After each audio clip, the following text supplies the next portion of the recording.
I'm not looking after that old witch, my daughter-in-law whispered, just a few feet from my son's casket, as if grief had made me deaf. I heard every word.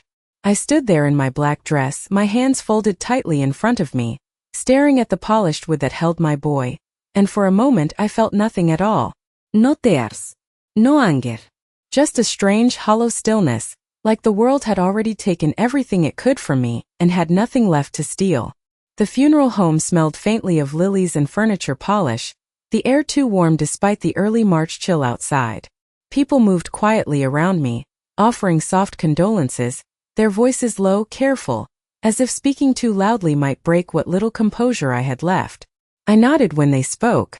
I even managed a small, polite smile. But inside something had shifted. Daniel was gone. My only son.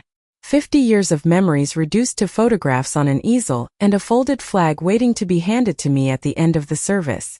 And yet somehow that wasn't the moment that broke me. It was her voice. Ashley's voice. Calm. Dismissive. Almost bored. As if I were nothing more than an inconvenience she'd been forced to tolerate for too long. I turned my head slightly, just enough to see her standing near the back of the room, dressed in black that looked more like it belonged at a cocktail party than a funeral. Her blonde hair was perfectly styled, not a strand out of place. She wasn't crying. Not really. She dabbed at her eyes occasionally, but there were no tears. Just performance. She leaned toward one of her friends, the same woman who had barely spoken to me over the past 5 years, and that's when she said it. Quietly. Carelessly. Like it didn't matter who heard. I'm not looking after that old witch. The words hung in the air, sharp and cold, cutting through the soft organ music and murmured prayers. For a second I thought maybe I had imagined it. Grief can do that. It can twist sounds, turn whispers into accusations. But then her friend gave a small, uncomfortable laugh and Ashley shrugged, as if she'd just said something obvious. Something reasonable. I looked back at the casket. At the man who used to reach for my hand when he crossed the street, even when he was already taller than me. At the boy who used to promise, "Mom, I'll always take care of you." I didn't move. I didn't speak. I didn't even let my expression change. Because in that moment I understood something with absolute clarity. This wasn't grief speaking. This wasn't a woman overwhelmed by loss. This was who she had always been. The service continued. A pastor spoke about Daniel's kindness, his work ethic, the way he lit up every room he entered. People nodded. Some cried. I listened, but the words felt distant, like they were meant for someone else's life, not mine. I kept my eyes forward, my posture straight, my breathing steady.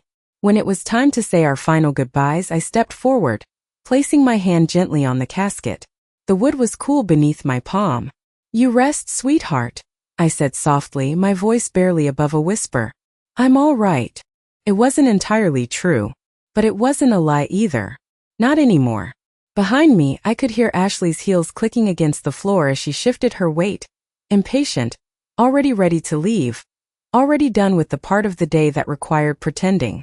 I stepped aside, allowing others to come forward, and as I turned, our eyes met for the briefest moment.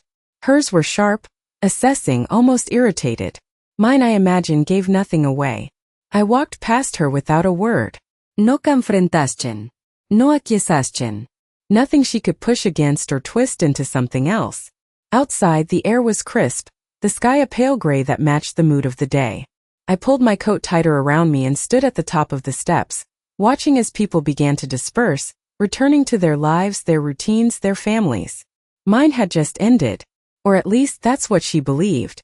I could still hear her voice in my head, that careless cruelty, that quiet certainty that I would be her burden now, something to manage, something to discard when it became inconvenient.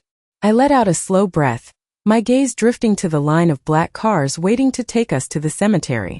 For the first time since Daniel passed, I felt something other than loss. Not anger. Not yet. Something colder. Clearer. Like a door had opened inside me, revealing a truth I had been too trusting to see before. I adjusted my gloves, smoothing them over my hands, and took a single step forward. I said nothing. But deep down, I knew this was not the end of my story. Not even close. The house felt different the moment I stepped inside, as if it had already begun to forget him. The silence was not peaceful. It was heavy, the kind that settles into the walls and lingers in the corners of every room. I set my purse down on the small table by the door and paused, listening, half expecting to hear Daniel's footsteps upstairs or the familiar hum of the television he always left on in the evenings. But there was nothing. Just the soft ticking of the clock in the hallway, and the distant sound of a car passing by outside. I removed my gloves slowly, placing them neatly beside my purse, and walked into the living room. His jacket was still draped over the back of the chair where he had left it a week ago. I reached out and touched the fabric, smoothing it absent-mindedly, as if he might come back and need it. For a moment I allowed myself to stand there, holding on to that small piece of him. Then I let my hand fall. Upstairs a door closed. Sharp. Deliberate. Ashley. She had come back before me. Of course she had. I could hear her moving around, the quick, efficient rhythm of someone who was not grieving but organizing. Sorting. Deciding. I stayed where I was, my gaze drifting across the room, taking in every detail that still belonged to Daniel. The framed photographs on the mantel. The worn edge of the coffee table where he used to rest his feet. The small crack in the ceiling he had promised to fix last summer. Promises. They linger longer than people do. Footsteps sounded on the stairs, heels against wood, measured and controlled. I did not turn right away. I already knew the expression I would see. "We need to talk," she said, her voice firm, stripped of any softness that might have been expected after a day like this.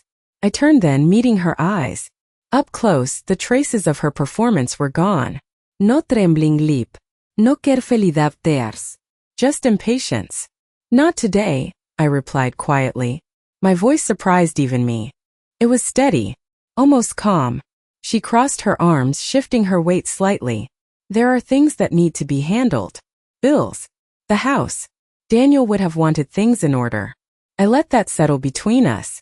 The mention of his name felt different when it came from her. Less like memory, more like ownership. "Daniel is not even buried yet," I said. She sighed, the sound short and restrained, as if she were the one being inconvenienced. "Exactly. Which means we should not waste time." I studied her for a moment, noticing details I had overlooked before. The way she avoided looking at the photographs.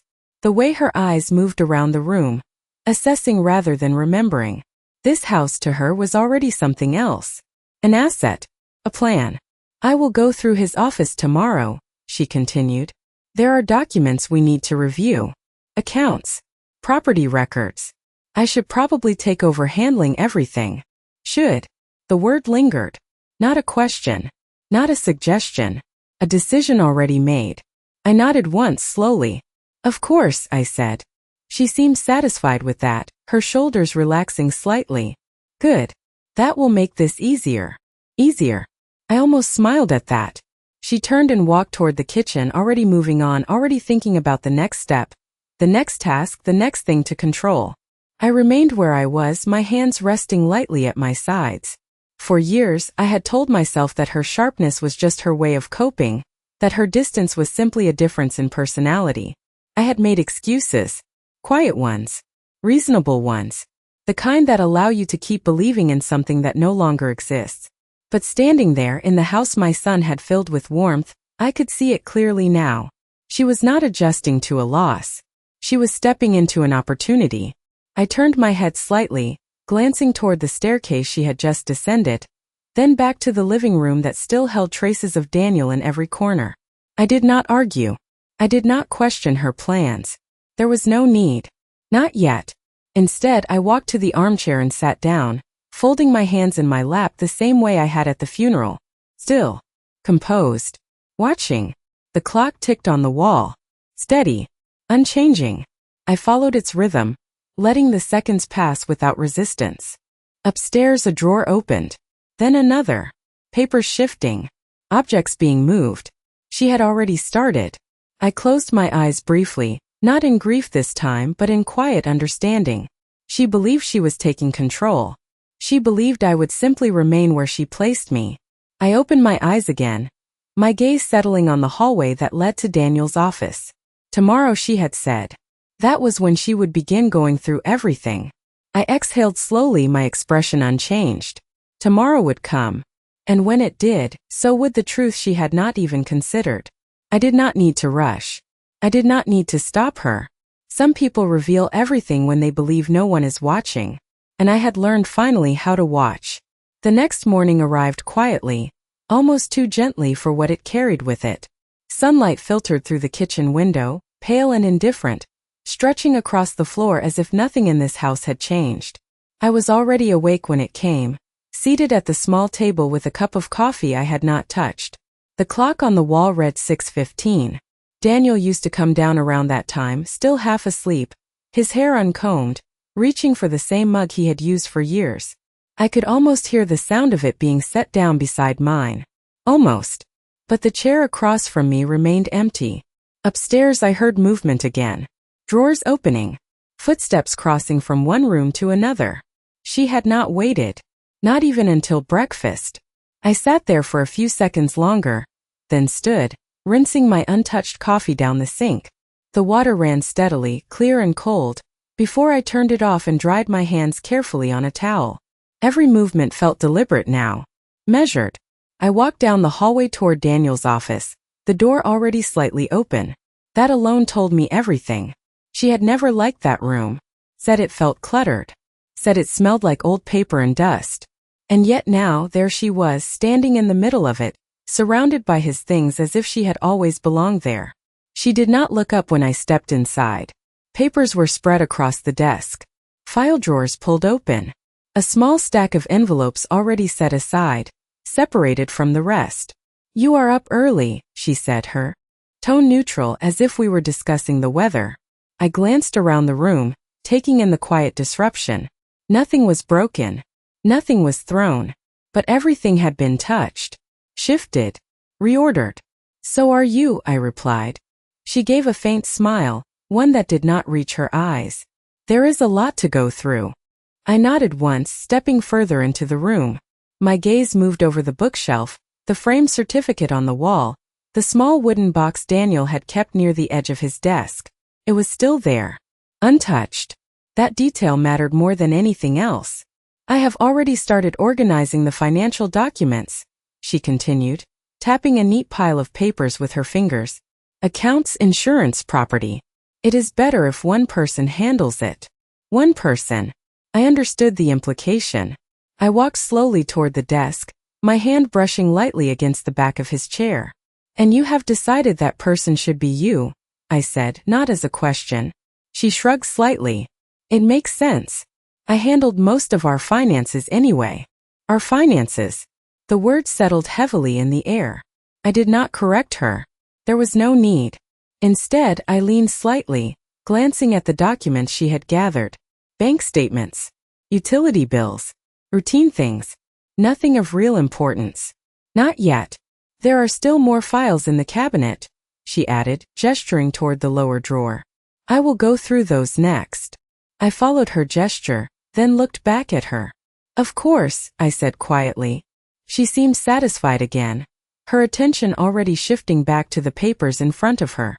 I stepped away from the desk and moved toward the window, resting my hand lightly against the frame.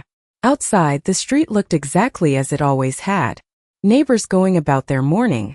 A car passing slowly. Life continuing without pause. Behind me, I could hear the soft shuffle of paper, the occasional click of a pen, the steady rhythm of someone who believed they were putting everything into place. I closed my eyes for just a second, letting the sound settle. Then I opened them again. "Ashley," I said, my voice calm, almost gentle. She paused, glancing up at me. "Yes." I turned slightly, meeting her eyes. Daniel was very particular about his paperwork. She held my gaze, waiting. He did not keep the important things in plain sight. I continued. A flicker of something crossed her expression. Interest. Calculation. "Where then?" she asked. I let a small pause form before answering, just enough to make her lean in slightly without realizing it. "Somewhere safe," I said. It was the truth, just not the whole truth. She studied me for a moment, as if trying to decide whether I was being helpful or simply stating the obvious. Then she nodded, turning back to the desk. "I will find it," she said, her voice firm with quiet confidence. I did not respond. I simply watched her for another moment, taking in the certainty in her posture, the way her shoulders squared as if she had already claimed what she was searching for. Then I turned and walked out of the room, my steps unhurried, my expression unchanged. In the hallway I paused briefly, glancing back at the partially open door. She was still inside, still searching, still believing that everything she needed was already within her reach. I continued down the hall, my hand brushing lightly against the wall as I passed. Some things are not found by looking harder. Some things are only revealed when the time is right. And for the first time since Daniel was gone, I understood that time was not working against me. It was working for me. By mid-morning, the house had settled into a rhythm that no longer felt like mine. Cabinet doors opened and closed in the kitchen. The faint scrape of chairs against the floor. The quiet hum of someone moving through rooms with purpose that did not include me. I remained in the living room, seated in the same chair as before, my hands resting lightly in my lap, listening. There was a time when this house had been filled with small, ordinary sounds that meant comfort. Daniel laughing at something on the television. The clink of dishes as he set the table without being asked. The way he would call out from another room just to make sure I was still there. Now each sound carried a different meaning. Not warmth. Not familiarity. Control. After a while the footsteps returned. Slower this time. Measured. She appeared in the doorway, holding a thin stack of papers in her hand, her expression composed but tighter than before. "There are gaps," she said without greeting. I looked up at her. My face calm. "Gaps." She stepped into the room, placing the papers on the coffee table in front of me. Accounts that should have more documentation. Transfers that do not line up with the statements. It does not make sense. I glanced down at the papers but did not reach for them. "Daniel was very organized," I said. "If something is missing, it is not by accident." She studied me carefully, as if weighing the meaning behind my words. "Then where is it?" she asked. There was a slight edge to her voice now. Not frustration yet, but close. I met her gaze without hesitation. Exactly where he intended it to be. Silence settled between us, thick and quiet. For a moment neither of us moved. Then she exhaled, a controlled breath that did not quite hide her irritation. "I do not have time for this," she said. "There are decisions that need to be made. The house, for example." I tilted my head slightly. "What about it?" She crossed her arms, shifting her weight again, that familiar stance returning. "It is too large. Too expensive to maintain. It would be more practical to sell it." Practical. The word echoed in my mind, almost identical to the tone she had used the night before. I nodded slowly, as if considering her point. "And where would you suggest I go?" I asked. She did not hesitate. "There are plenty of senior living communities nearby. Places with assistance, activities, everything you would need." Everything you would need. I let the word sit in the air, unchanged. She had already decided my future. Already arranged it neatly in her mind. Just as she had begun arranging Daniel's papers. "You have thought this through," I said quietly. "Someone has to," she replied. Her voice softened slightly, but it was not kindness. It was strategy. It is what is best for everyone. I almost smiled then, though I did not let it show. Best for everyone rarely includes the person it is said to benefit. I leaned back in my chair, my fingers folding together again. "And the timing?" I asked. "How soon do you think all of this should happen?" She glanced briefly at the window, then back at me. "The sooner we start, the better. There is no reason to delay." No reason. I held her gaze for a moment longer, then gave a small, almost imperceptible nod. "Of course," I said. The answer seemed to satisfy her.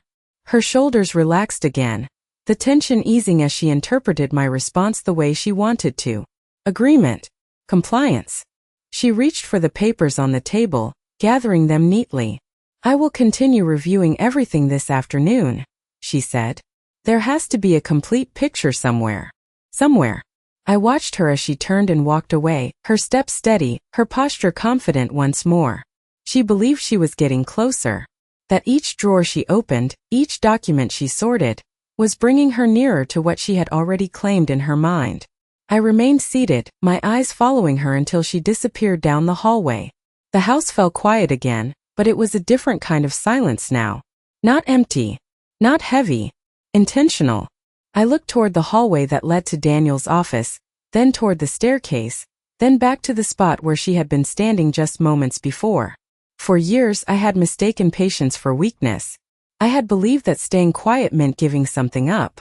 But now, sitting in the center of a house that was slowly revealing its truths, I understood something far more useful. Silence does not mean surrender. Sometimes it is the clearest form of control. I lowered my gaze to my hands, resting calmly in my lap, and waited. Not for her to finish. Not for her to understand. But for the moment when everything she believed would finally begin to unravel on its own. The afternoon light stretched long across the hallway, thin and pale, as if even the sun hesitated to settle fully inside the house. I remained where I had been for most of the day, moving only when necessary, touching nothing that did not need to be touched, speaking only when spoken to. It was easier that way. Easier to let the house reveal its new rhythm without interrupting it. From Daniel's office I could still hear her. The steady pull of drawers. The sharper sound of folders being opened, closed, then opened again. She was no longer moving with the same confidence as before. There was a slight impatience now, a quicker pace, as if she believed the answers should have already been in her hands. I stood slowly from the chair and walked toward the kitchen, pouring myself a glass of water I did not really want. The glass felt cool against my fingers, grounding in a way I had not expected. As I lifted it, the phone on the counter rang. The sound cut cleanly through the quiet, sharp enough to make me pause before answering. I set the glass down and picked up the receiver. Hello. My voice came out steady, unchanged. Mrs. Collins? The voice on the other end was familiar, though it had been some time since I had last heard it. Measured. Professional. Calm in a way that carried weight. Yes, I replied. This is Margaret Collins. This is Thomas Harrison. I worked with your son on several matters over the past few years. I closed my eyes briefly, recognizing the name fully now. Daniel had mentioned him more than once. Always with trust. Always with a certain quiet certainty. Yes, I said. I remember. There was a brief pause on the line, not uncomfortable but deliberate. I wanted to reach out personally, he continued. Given the circumstances, I believe it is important that we meet. I glanced toward the hallway, where the faint sounds of Ashley's searching continued, then back to the quiet kitchen around me. Meet. I repeated softly. There are documents your son prepared, he said. Matters he wanted handled in a very specific way. The words settled into place slowly, each one carrying more meaning than the last. I did not interrupt. I did not ask for details. I already understood enough. When? I asked. Tomorrow morning, he replied. My office. I would prefer to go through everything with you directly. I nodded, even though he could not see me. I will be there. Another brief pause. Then, softer this time. Your son was very clear about his intentions, Mrs. Collins. I felt something shift in my chest at that, not pain, not quite. Something steadier. Something certain. He always was, I said. The line went quiet, then ended. I placed the receiver back down gently, my hand lingering on it for a moment longer than necessary. Behind me a drawer slammed shut. Louder this time. Followed by a sharp exhale I could hear even from the kitchen. I did not turn immediately. I let the silence return first, let it settle around the new knowledge that now existed quietly in the space between us. Then I picked up my glass of water again, taking a slow sip before setting it back down. My reflection stared faintly at me from the dark surface of the kitchen window. Older, yes. Tired, certainly. But no longer uncertain. Footsteps approached, faster now, less controlled. She appeared in the doorway again, a folder in her hand, her expression no longer composed. There is nothing, she said, her voice tight. Nothing that explains any of this.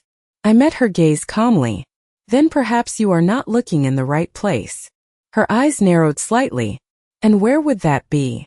I held her gaze for a moment, just long enough to let the answer carry weight without being spoken too quickly. Somewhere you do not have access to, I said quietly. The words landed exactly as intended. Not loud. Not aggressive. Just clear. She stared at me, searching for something in my expression, some sign of hesitation or uncertainty she could use. But there was none.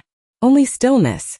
"We will see about that," she replied finally, her voice sharpening again. I inclined my head slightly. "Yes," I said. "We will." She turned away without another word, her steps quicker now as she disappeared back toward the office, the sound of movement following her almost immediately. I remained where I was, my hands resting lightly against the counter, my gaze steady. Tomorrow morning. That was when everything she believed would finally be tested. And for the first time since this all began, I did not feel like I was waiting for something to happen. I felt like I already knew exactly how it would end. The night passed slowly, each hour stretching longer than it should, as if time itself had become aware of what was coming and chose to move carefully around it. I did not sleep much. Not because of grief, not anymore, but because my mind had settled into something sharper, something more focused. By the time the first light crept through the curtains, I was already dressed, standing by the window in the living room, watching the quiet street outside begin to stir. A car passed. A neighbor walked their dog. Ordinary things. Familiar things. The kind of morning Daniel used to appreciate, calm and steady, before the noise of the day took over. Behind me, the house remained still for a while longer, but I knew it would not last. Precisely.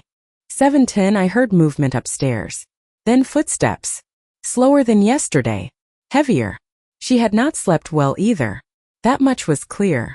I did not turn as she entered the room, but I could feel her presence settle behind me, waiting, watching, trying to read something in the way I stood. "You are up early," she said. Her voice carried less certainty now, though she tried to mask it. I kept my gaze on the window. "So are you," I replied. There was a brief pause, then the sound of her stepping closer. "I went through everything again," she said. "Every file. Every drawer. There is still nothing." I nodded slightly, as if this confirmed something I had already known. Then perhaps it was never meant to be found that way. She exhaled sharply, the control in her voice thinning. "You keep saying that," she replied. "As if you know something." I turned then, slowly meeting her eyes. "I do," I said. The words were simple, but they landed with weight. She stared at me, searching again, her expression tightening as she realized I was no longer speaking in vague suggestions. "What are you talking about?" she asked. I held her gaze for a moment, then reached for my coat draped over the back of the chair. "I have an appointment this morning," I said calmly. "With your son's attorney." The shift in her expression was immediate, subtle but unmistakable. Her posture straightened, her attention sharpening. "Attorney?" she repeated. "Why?" I slipped my arms into the coat, smoothing it down as if this were any other morning, any other routine. "Because Daniel asked for it," I said. Silence followed. Not the quiet of the house, but something tighter, more contained. "He never mentioned anything to me," she said after a moment, her voice carefully controlled again.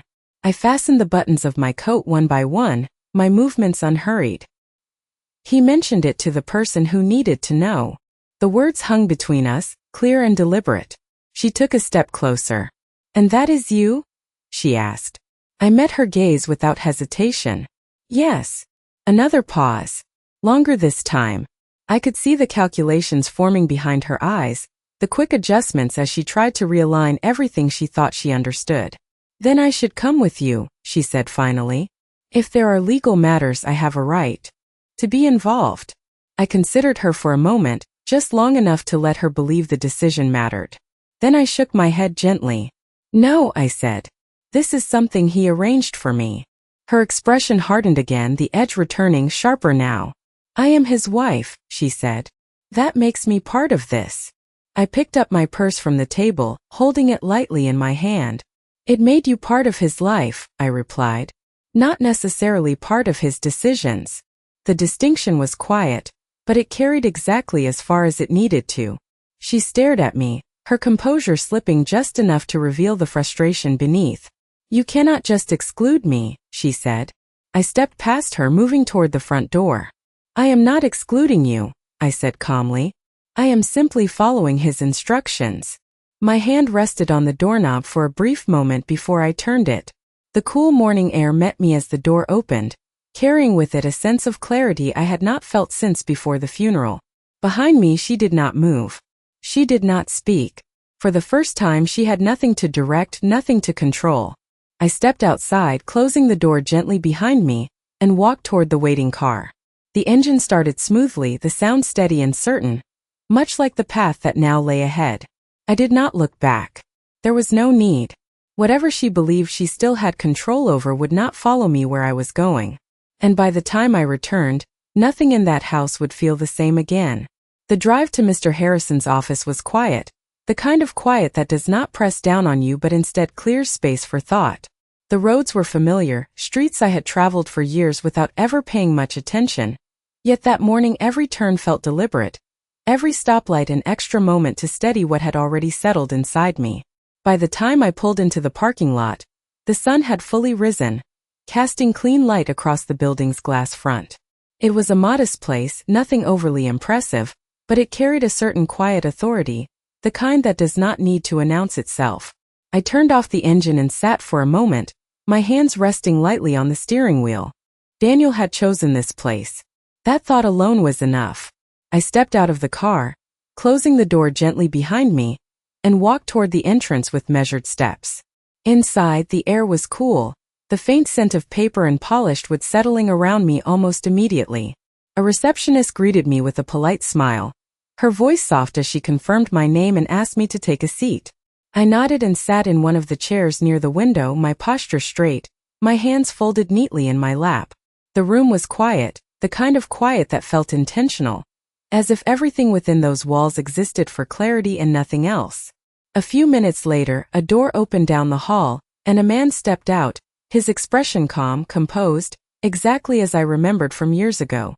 "Mrs. Collins," he said, walking toward me with steady steps. "Thank you for coming." I rose to meet him, offering a small nod. "Of course."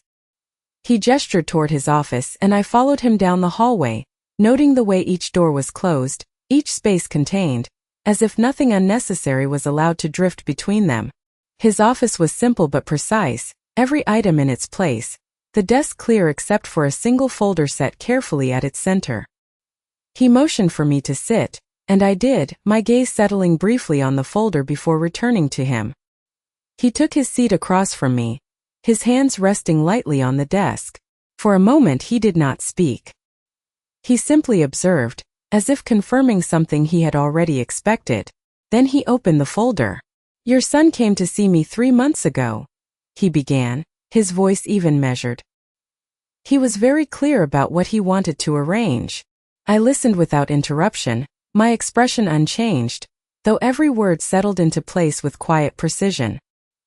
"He requested that certain assets be transferred," Mr. Harrison continued, sliding a document slightly forward but not yet fully presenting it.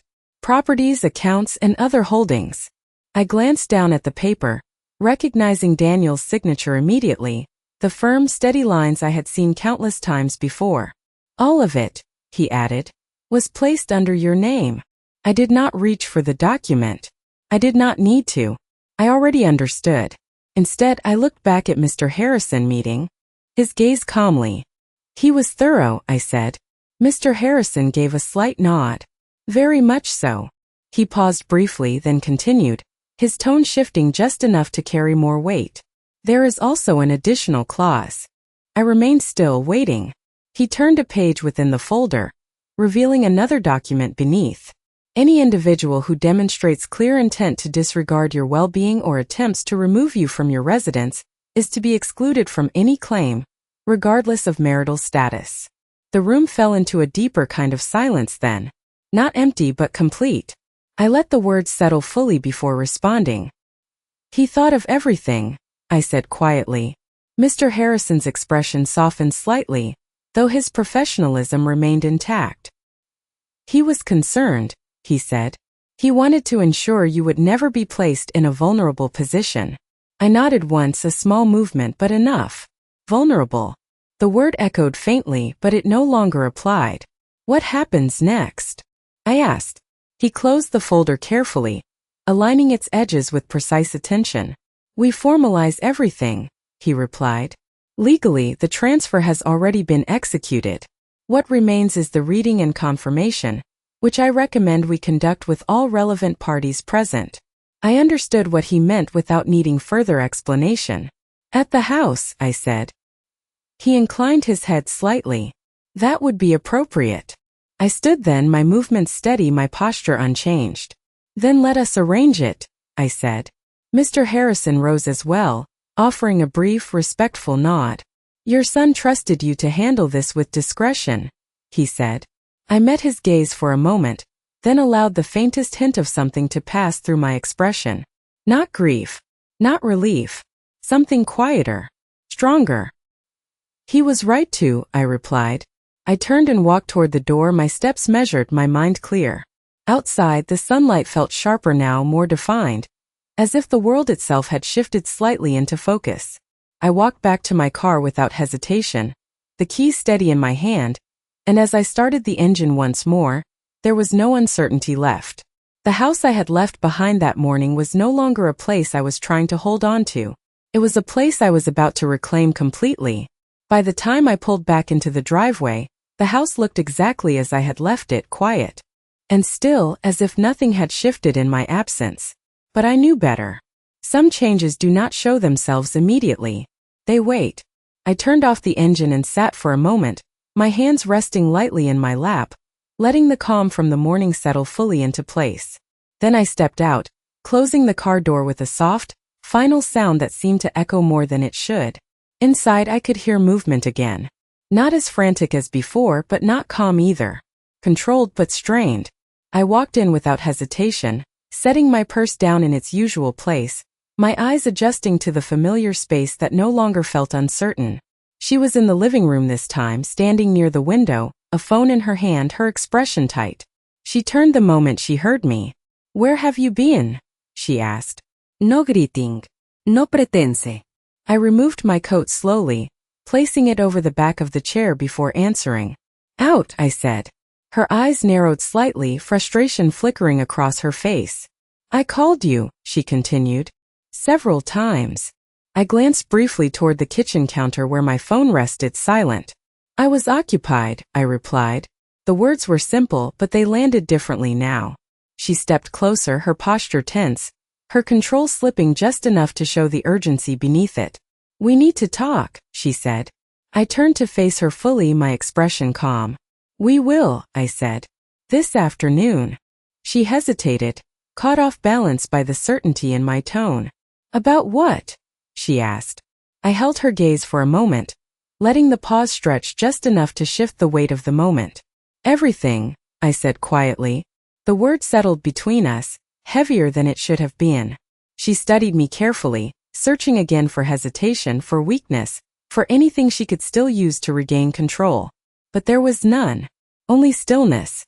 I have already started making arrangements, she said after a moment, her voice tightening again. I spoke with a realtor. There is interest in the house. I nodded once, as if acknowledging something minor. I see, I said. The lack of reaction unsettled her more than any argument would have. You cannot just ignore this, she pressed. This is not sustainable. The sooner we act, the better. I took a slow breath, my posture unchanged. There. We'll be a meeting this afternoon, I said. At the house. She blinked, the shift catching her off guard. A meeting, she repeated. With whom? I walked past her toward the center of the room, my steps unhurried, my voice steady. With Mr. Harrison, I said. And anyone else who believes they have a claim to what Daniel left behind. The effect was immediate. Her expression tightened, the confidence she had been holding on to slipping further. You already met with him, she said, more statement than question. I stopped, turning slightly to face her again. Yes, I replied. Silence followed. Not the quiet of uncertainty, but the quiet of realization beginning to take shape.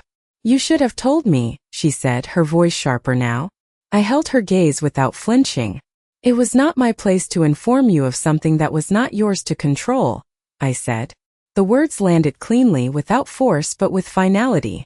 She stared at me, her composure thinning, the edges of her certainty beginning to unravel. I am his wife, she said again, though this time it sounded less like a claim and more like a reminder she was trying to hold on to. I inclined my head slightly. And this afternoon everything will be made clear, I said. I turned away then, moving toward the hallway without waiting for a response. Behind me I could hear her breathing shift, faster now, uneven in a way she could not fully hide. For the first time since this began, she was no longer directing the situation. She was reacting to it. Upstairs I paused briefly outside Daniel's office, my hand resting lightly against the doorframe. Inside, the drawers remained open, papers still spread across the desk where she had left them, the search unfinished, incomplete. I stepped inside, taking in the room as it was, unchanged in all the ways that mattered. Then I closed the drawers one by one, not to hide anything, but to restore what had always belonged here. Order. Intention. Control. When I stepped back into the hallway, the house felt different again. Not empty. Not contested. Waiting. I glanced toward the front door, toward the space where, in just a few hours, everything would shift into the open.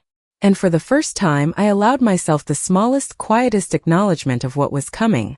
Not a smile. Not satisfaction. Just certainty.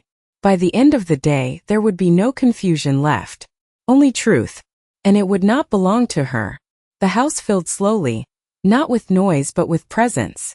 Chairs were arranged in the living room with quiet intention, the kind of order that suggests something formal without needing to announce it. I stood near the window, my hands resting lightly in front of me, watching as Mr. Harrison entered first, his movements measured, his expression calm as always. He greeted me with a small nod, nothing excessive, nothing unnecessary, and placed his briefcase carefully on the table before taking a seat. A few minutes later, Ashley stepped into the room. She had changed her outfit, more composed now, more deliberate, as if presentation could restore what certainty had already begun to slip. Her eyes moved quickly, taking in the arrangement, the presence of the attorney, the documents now visible on the table. She did not sit immediately. She remained standing for a moment, as if waiting for someone to explain why she was no longer in control of the room she had tried to claim. "What is this?" she asked finally. Her voice was steady, but the tension beneath it was no longer hidden. I did not answer. Instead, I gestured lightly toward the chair across from Mr. Harrison. "Please," I said. She hesitated, then moved forward and sat, her posture straight, her gaze fixed between the two of us. Mr. Harrison opened his briefcase with precise movements, removing a folder identical to the one I had seen that morning. He placed it on the table and opened it slowly, as if allowing the moment to settle before the words that would follow. "We are here to review the final arrangements made by Daniel Collins," he began, his voice even, carrying easily through the room without force. Ashley leaned forward slightly. "I am aware of his estate," she said quickly. "As his wife, I assume this is just a formality." Mr. Harrison did not react to the interruption. He simply turned the first page and continued. "All primary assets, including the residence, financial accounts, and associated holdings, have been transferred to Margaret Collins." The words landed cleanly, without emphasis, without pause. Ashley blinked once, then again, as if the meaning needed a moment longer to fully reach her. "That is not possible," she said. Her voice remained controlled, but it was thinner now, stretched. Mr. Harrison turned the document slightly, angling it toward her. "The transfer was executed legally 3 months ago," he said. "All signatures are valid and verified." She looked down at the paper, her eyes scanning quickly, searching for something she could challenge, something she could use to interrupt what was unfolding. "There must be a mistake," she said, her voice tightening further. "He would not have done this without telling me." I remained where I was, my posture unchanged, my gaze steady. Mr. Harrison turned another page. "There is also an additional clause," he said. "Any individual who demonstrates intent to disregard Mrs. Collins' well-being or attempts to remove her from her residence is to be excluded from any claim, regardless of marital status." The room grew still. Not silent in the way it had been before, but complete, as if every piece had finally fallen into place. Ashley's hand tightened slightly on the edge of the table. "This is ridiculous," she said, though the certainty was gone now. "You cannot just decide that I get nothing." Mr. Harrison met her gaze calmly. "This was not my decision," he replied. "It was your husband's." She turned then, her eyes finding mine, searching, demanding, accusing all at once. You knew, she said. I held her gaze without hesitation. I knew he would keep his promise, I said quietly. The words settled between us, heavier than anything that had come before. For a moment she said nothing. Then she leaned back slightly, her composure slipping just enough to reveal what had been underneath all along. Not grief, not loss, but realization. The kind that cannot be undone. Mr. Harrison closed the folder with a soft, final sound, aligning it carefully on the table. This concludes the reading, he said. I inclined my head slightly, acknowledging the moment without adding anything more. There was nothing else that needed to be said. I stepped forward then, not toward her, but toward the table, resting my hand lightly against its surface for just a second before straightening again. Then I turned. Not abruptly, not dramatically, just enough to signal that the moment had passed. You may make whatever arrangements you need, I said calmly, my voice even controlled. But they will not involve this house. I did not wait for her response. I did not need to hear it. Instead, I walked toward the hallway, my steps steady, my posture unchanged. Behind me, the room remained still, the weight of what had just happened settling fully into the space she had once tried to command. I paused briefly at the edge of the room, my hand resting lightly against the doorframe, and allowed myself one final thought. Not anger, not satisfaction, just truth. He had protected me, even now, and that was something no one could take away.